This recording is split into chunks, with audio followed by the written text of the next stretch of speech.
हे राजश्री शाहू महाराजांनी सुरू केला आणि खरी जर या महाराष्ट्रामध्ये सामाजिक न्यायाची प्रस्थापना केली असेल तर ती छत्रपती शाहू महाराजांनी या अतिशूद्राच्या मुलं जे यांच्यासाठी वेगळी शाळा होती तर यांना सर्वांना एकत्रित शाळेची व्यवस्था केली, मुलांसाठी पाठ्यपुस्तकाची व्यवस्था केली, त्यांना जेवणाची व्यवस्था केली, त्यांना हॉस्टेलची व्यवस्था केली आणि इतकेच नव्हे तर शिक्षणाचा सक्तीचा कायदा केला की जे आई वडील आपल्या मुलांना शाळेत पाठवत नसेल तर त्यांना तुरुंगात जाण्याची सुद्धा राजश्री शाहू महाराजांनी व्यवस्था केली आणि त्याही पुढे जाऊन बाबासाहेब आंबेडकरांनी शिक्षणाची व्याख्या केली, शिकवा, संघटित व्हा आणि संघर्ष करा, कारण शिक्षणाने मनुष्य केवळ विचारच त्याने केला, तो विचारच करतो असं नाही तर तो संघटितही झाला पाहिजे आणि आपल्यावरच जो अन्याय अत्याचार होतो त्यासाठी त्याने संघर्षही केला पाहिजे।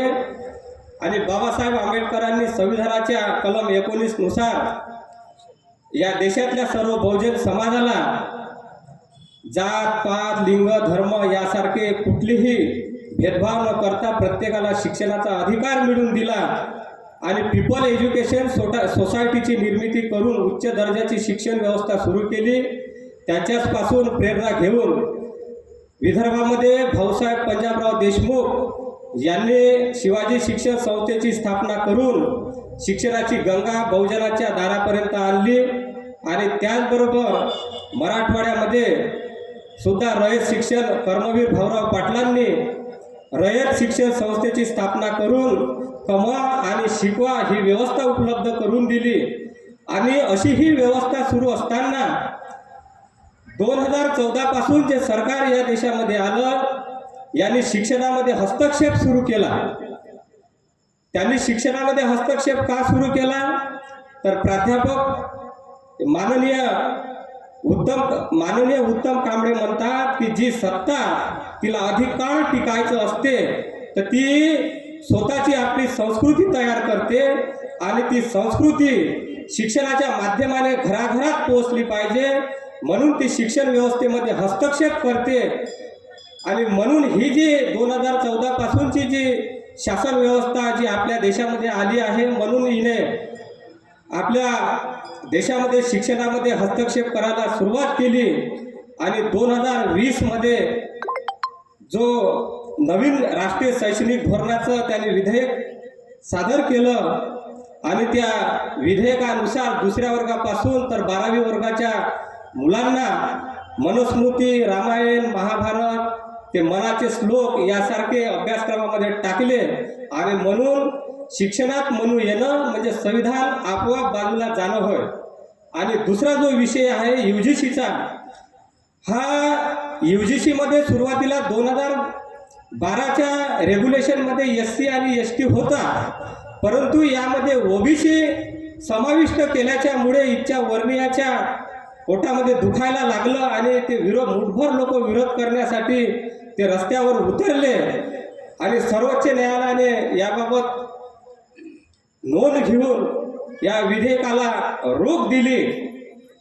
आणि म्हणून हे जे दोनही विषय आहे हे दोनही विषय सविस्तर समजून घेण्यासाठी जे आपण मान्यवरांना आमंत्रित केलं आहे या विषयावर सविस्तर मार्गदर्शन ते करणार आहे। म्हणून ही जी शिक्षण व्यवस्था आहे या शिक्षण व्यवस्थेमध्ये त्यांनी हस्तक्षेप का केला, त्यामागील त्यांचं काय कारण आहे आणि हा जो झोपलेला बहुजन समाज आहे हा बहुजन समाजाला जाग करण्यासाठीच हा आजचा कार्यक्रम आहे।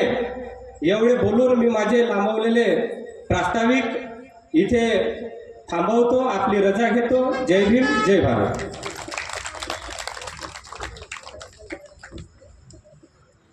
धन्यवाद नंदूभाऊ। नंदूभाऊनी मान्यवर काशीराम साहेब यांचं संघटन कौशल्य आणि संघटन कौशल्यामुळे त्यांनी कसं परिवर्तन घडवून आणलं। उत्तर प्रदेश सारख्या राज्यामध्ये दलित महिलेला मुख्यमंत्री बनवलं तसेच त्यापुढे त्यांनी रामायणामधलं काही 1-2 उदाहरणं दिले. तसेच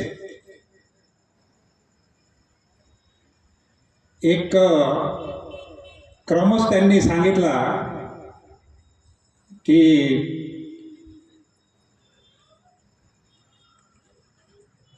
अण्णाभाऊ महात्मा ज्योतिबा फुले, अण्णाभाऊ साठे, डॉक्टर बाबासाहेब आंबेडकर हे जे महान नेते आहे यांनी कशा प्रकारे कार्य केलं, त्या कार्याची दखल आजचा समाज घेतो की नाही हा एक प्रश्न आपल्यासमोर उभा आहे. तसेच त्यांनी एकलव्य, द्रोणाचार्य यांची सुद्धा आठवण करून दिली की शिष्य आणि गुरु कसे असतात. आणि या सर्व याच्यामध्ये शूद्रांचा कसं नुकसान झालं, शूद्रावर कसे अन्याय अत्याचार झाले आणि ते ब्राह्मण चळवळीच्या लोकांनी जास्तीत जास्त शूद्रावर अन्याय केले असंही त्यांनी आपल्या या संबोधनातून व्यक्त केलं. यानंतर कार्यक्रमाचे प्रमुख मार्गदर्शक माननीय प्राध्यापक doctor Deepali S Sangole Chikhli, Shri R.R. Lahoti विज्ञान महाविद्यालय मोर्शी यांना मी विनंती करतो की त्यांनी राष्ट्रीय शैक्षणिक धोरण 2020 आव्हाने व उपाय यावर आपलं सविस्तर मार्गदर्शन करा.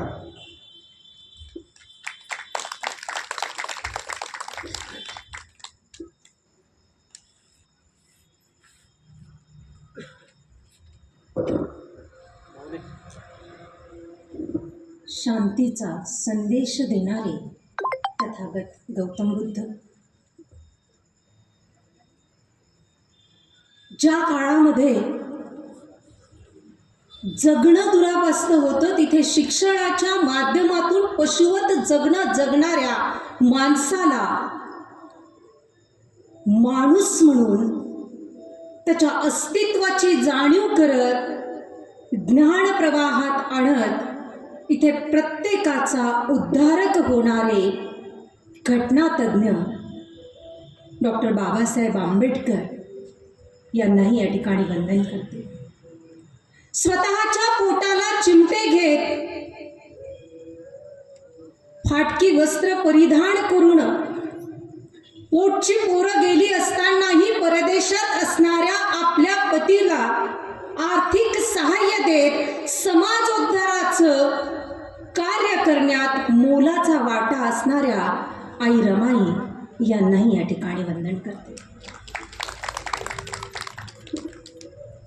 स्वराज्य निर्माते आणि मोगलांना पाणी पाजत इथे खऱ्या अर्थानं रयतेचं, जनतेचं, सर्वसामान्यांचं स्वराज्य ज्यांनी उभं केलं त्या छत्रपती शिवाजी महाराजांना या ठिकाणी वंदन करते. ज्ञानाची ज्योत पेटवत स्वतःबरोबरच स्वतःच्या पत्नीलाही या ज्ञान प्रवाहात आणत इथल्या तळागाळातल्या माणसांचा ज्यांनी उद्धार केला ते क्रांतीज्योती, क्रांतीसूर्य ज्योतिराव फुले, क्रांतीज्योती सावित्रीमाई यांनाही या ठिकाणी वंदन करते. आपल्या साहित्याच्या माध्यमातून आणि शाहिरीच्या माध्यमातून इथे नवचैतन्य प्रेरित करत समाज जागृती करणारे शाहीर अण्णाभाऊ साठे यांनाही या ठिकाणी वंदन करते. खऱ्या अर्थाने राजा कसा असावा तर राजोपभोग घेण्यापेक्षा इथल्या सर्वसामान्य माणसांच्या वेदनेची सल ज्याच्या उरात उठते आणि ती कळ उठल्याबरोबर त्याच्या वेदना